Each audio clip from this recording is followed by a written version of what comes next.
పట్టం కాదు, సేవకుడు వీళ్ళకే లోబడే పరిస్థితి వచ్చింది. ఎంత దౌర్భాగ్యం, ఎంత బాధాకరం అండి.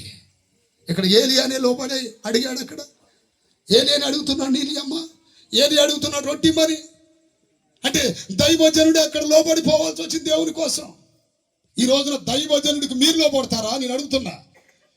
దైవజనుడికి మీరు లోపడతారా, లేకపోతే దైవజనుడే మీకు లోపరుచుకుంటారా?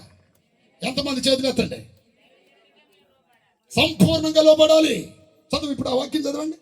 మొదటిగా వారు ప్రభువునకును దేవుని చిత్తం వలన మాకును తమ్మును తామే అప్పగించుకొనిరి. హల్లెలూయా చెప్పండి గట్టిగా, హల్లెలూయా.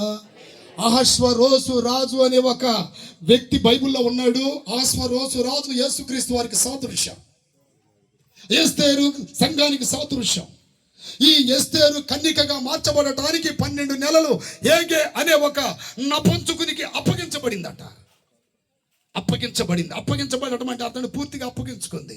సౌందర్య సాధనాలతో 6 నెలలు ఒక రకమైన సౌందర్య సాధనాలు, 6 నెలల తర్వాత ఇంకొక రకమైన సౌందర్య సాధనాలతో అలంకరించి ఒక దినాన కన్యకలందరినీ రాజు దగ్గరికి తీసుకెళ్ళినప్పుడు సంపూర్ణంగా అప్పగించుకున్న ఎస్తేరు సెలెక్ట్ అయింది. కానీ మిగతా వాళ్ళు చప్పట్లు కొట్టండి గట్టిగా.